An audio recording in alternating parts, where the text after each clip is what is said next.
noite, Felipe. Boa noite. Felipe Gomes, do GE. Felipe, queria te perguntar, assim, na última coletiva você tinha citado que você pensa o jogo para quando você sai perdendo, quando você tem jogadores expulsos, e hoje você teve um jogador expulso. Queria te perguntar o que você pensou com a entrada do Fabrício Bruno, e se já tinha visto alguma coisa semelhante na Europa, quando você jogava, de tirar um homem de profundidade e botar um zagueiro. Obrigado, boa noite. Boa noite. Estaria falando a mesma coisa se tivesse perdido também.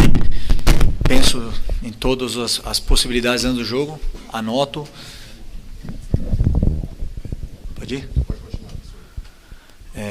Anoto, planejo, não sempre sai do jeito que a gente espera, não sempre acontece as coisas que a gente vem planejando, mas uma expulsão sempre é prevista e o possível cenário do jogo também. E isso aí, primeiro, muitas experiências que eu vivi, jogando em vários tipos de sistemas diferentes com um a menos, jogando com um a mais, e decidimos rápido porque já estava previsto. Se isso acontecesse com a comissão, a gente decidiu muito rápido, porque o time tem que ter uma resposta do treinador nesse momento imediata para saber o que fazer, e foram sublimes.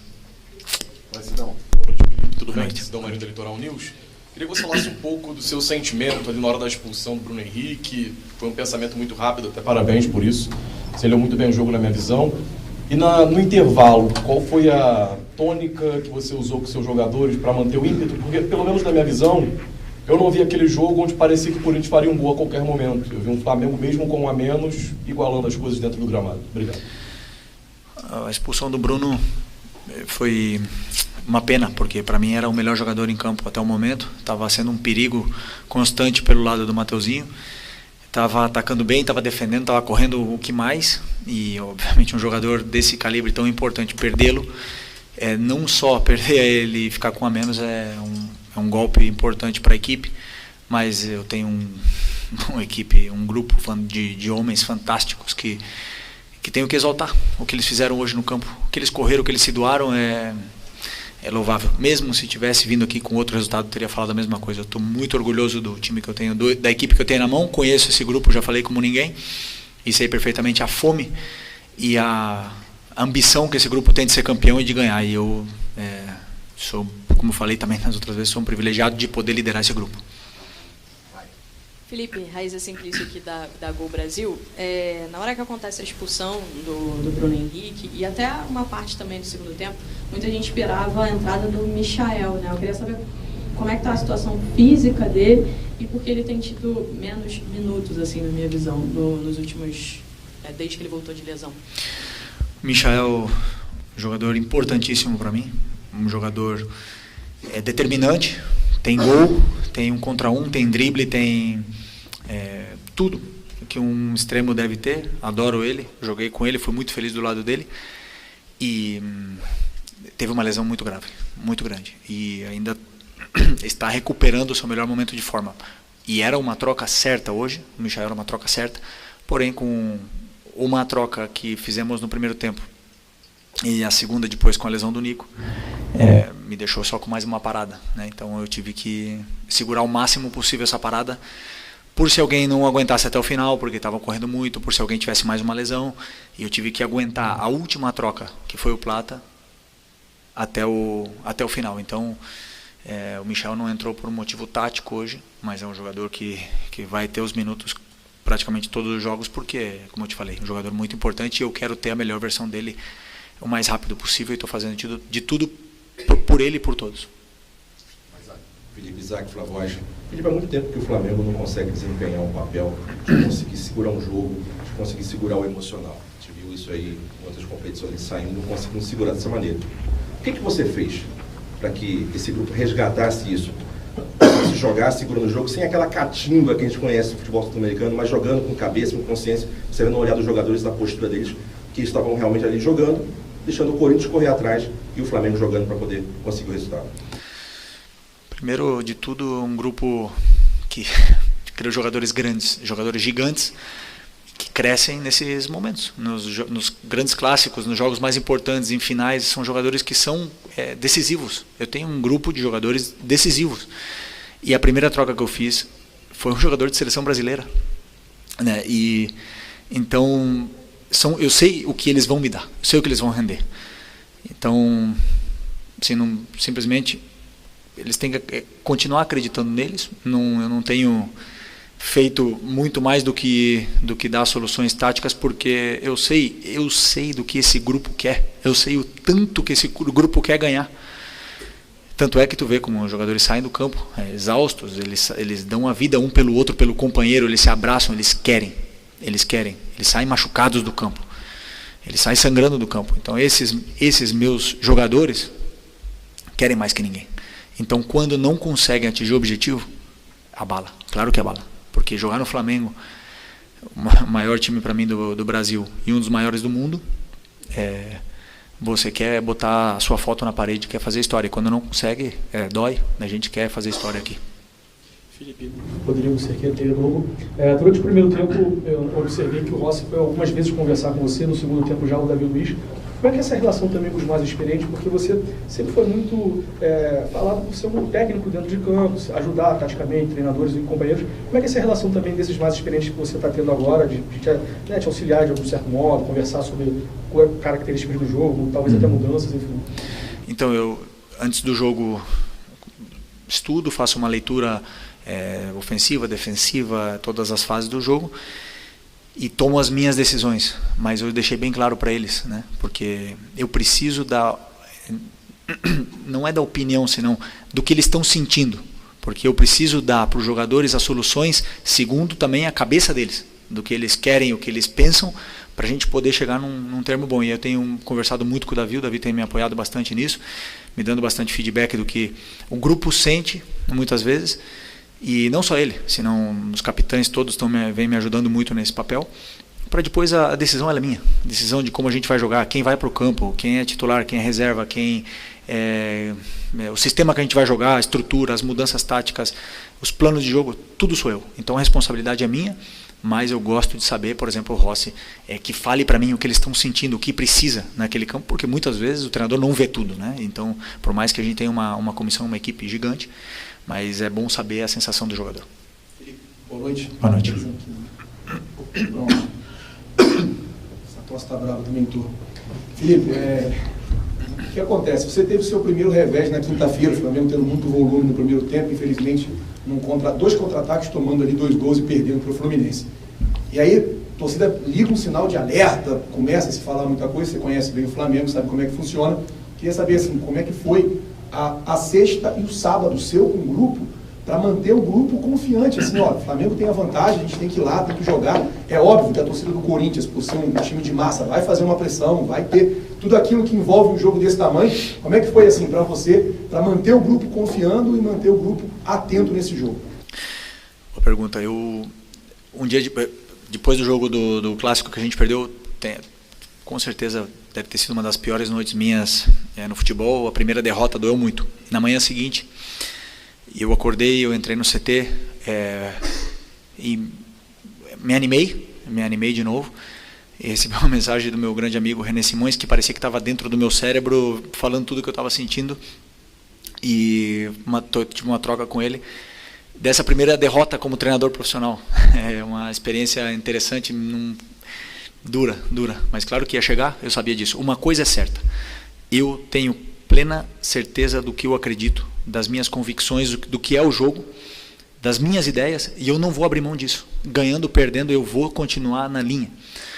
Então, quando vocês forem julgar o Flamengo do Felipe, ele é o Flamengo do Felipe, ele não é o Flamengo da opinião da imprensa, ou opinião de um diretor, não. É o que eu penso do futebol, eu não vou abrir mão, ganhando ou perdendo.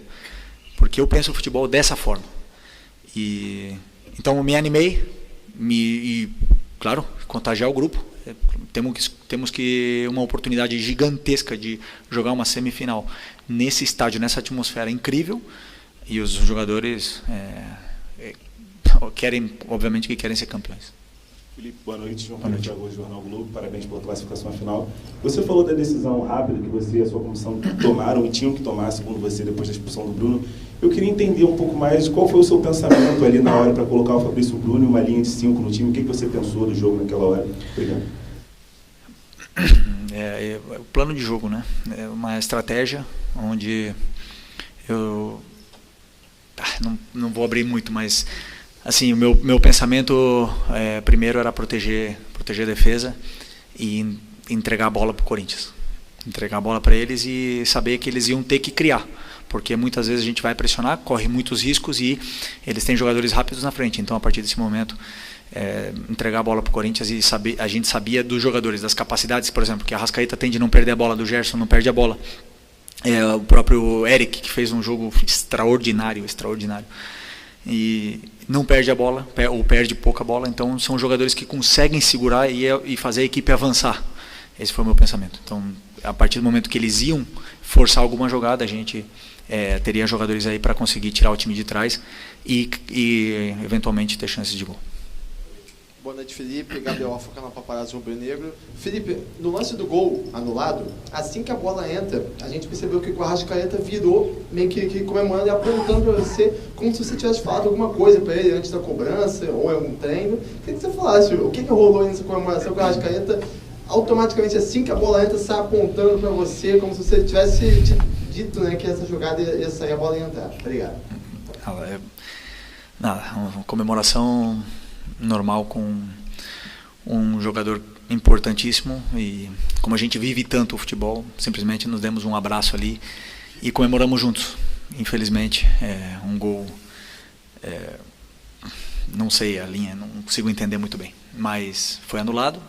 Paciência, correr atrás do resultado. Felipe, Simon, do Coluna do Fla.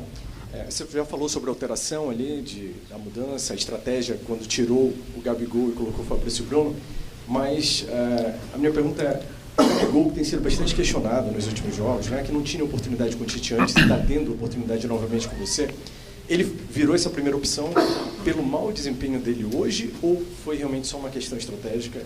E como é que tem sido o desempenho dele para você? Essa luz está muito forte. Ele não... Desculpa. Aí. O meu time, o meu modelo, eu jogo com 9 profundo. Ok? Profundo, que dá profundidade ao time, que ataca o espaço.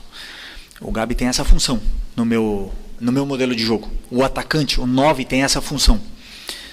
Pedro machucado. Carlinhos não pode jogar. E que outro jogador ataca melhor espaço que o Gabriel? Está no melhor momento dele? Não está. Todos nós sabemos, não está. É um jogador que não vai se recuperar nunca? Não sei, depende dele. Ele não foi nada a ver com o jogo que ele estava fazendo, senão com a estratégia que eu tive para o time naquele momento. A primeira opção sempre é tirar o atacante e deixar no campo jogadores que podem aguentar e ser mais resilientes na parte física, né? No caso, ele que tem uma função estratégica de ficar profundo e atacar o espaço. Obviamente que eu precisava deixar o Arrascaeta ali, porque o Arrascaeta é meia e cobre mais o campo do que o Gabriel, então uma questão especificamente estratégica. Boa noite, Felipe. Vinícius, canal Vini Rubro Negro. Você já até falou do Arrascaeta. Ainda falando do jogador, eu queria saber o que você pensou para o posicionamento dele hoje, porque até mesmo quando o Flamengo ainda tinha 11 em campo, ele parecia jogar um pouco mais ao lado do Gabigol e não tanto como um jogador mais centralizado. E aí, quando o Flamengo ficou com a menos, aí que ele virou mesmo um falso 9, eu queria saber o que você pensou para esse posicionamento dele, se isso foi treinado.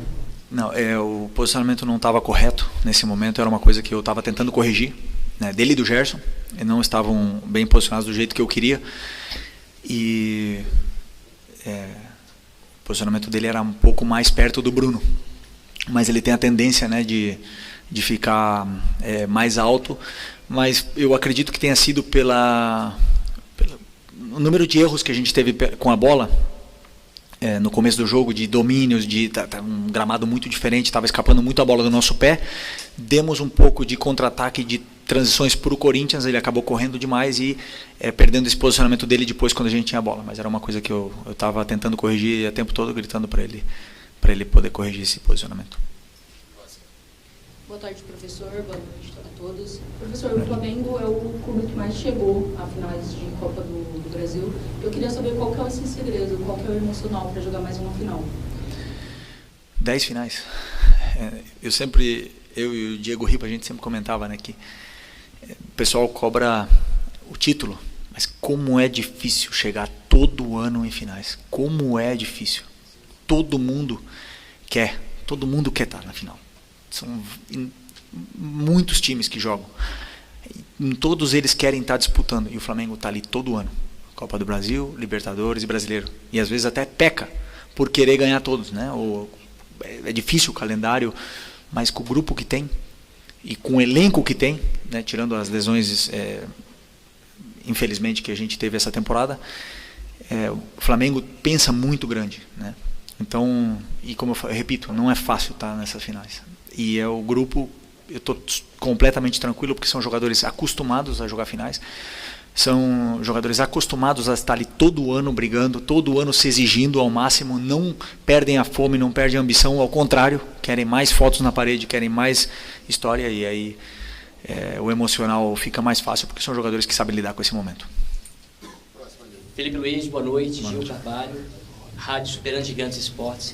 Eu gostaria de perguntar para você se o Bruno Henrique falou alguma coisa na expulsão, o que ele falou, como estava o sentimento dele naquele momento, porque, é claro, nós estávamos em transmissão e todos sentimos que não foi de propósito, foi um lance casual.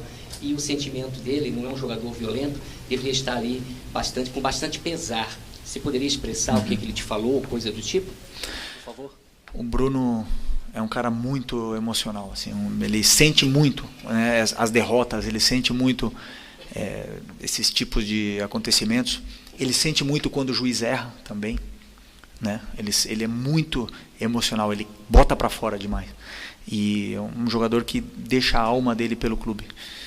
E eu falei para ele, pode ficar tranquilo que o grupo vai correr para você, não tenha dúvida disso. O grupo ama o Bruno Henrique, sabe o quanto ele entrega tudo que ele tem pelo grupo e pelo clube, sempre.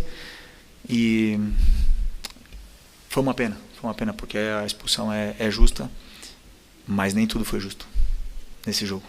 Nem tudo foi justo. Vai. As últimas duas. Felipe, boa noite.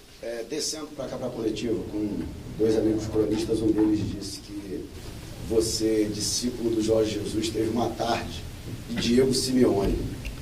Isso me levou a duas referências, né? Uma, que em 2020, com o Jorge Jesus, o Flamengo chegou a ter um jogador expulso e teve que trabalhar com essa desvantagem e foi até superior tecnicamente ao adversário, mesmo tendo um jogador a menos.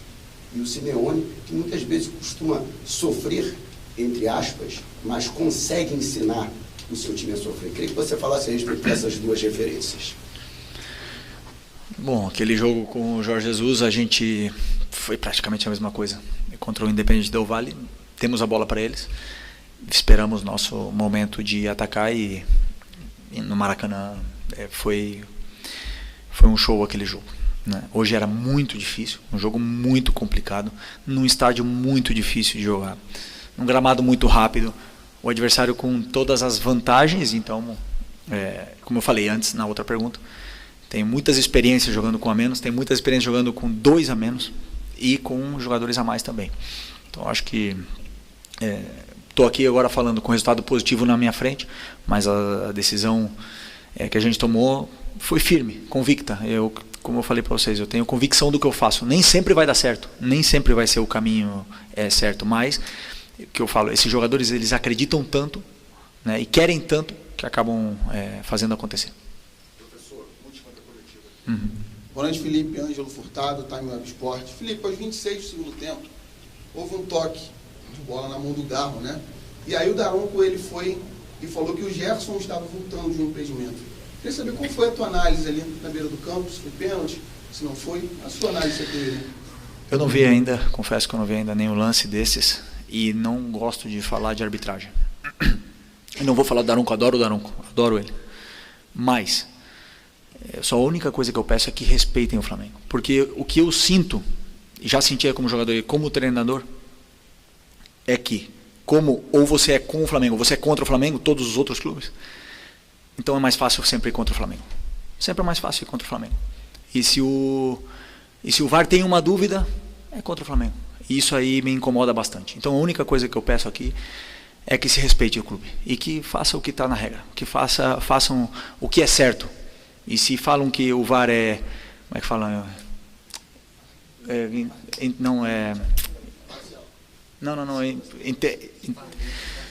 Intercepta o menos possível o jogo, né? Intervém o menos possível. Isso, intervenção mínima. Sigam a regra, por favor. Chega lá na televisão e olha o que está acontecendo realmente. Não se manipulem pelo que estão falando lá em cima. Os árbitros são bons, a gente sabe disso, eles vivem uma pressão muito grande. Mas a minha sensação é que é muito fácil, está sendo muito fácil ir contra o Flamengo. E isso me incomoda.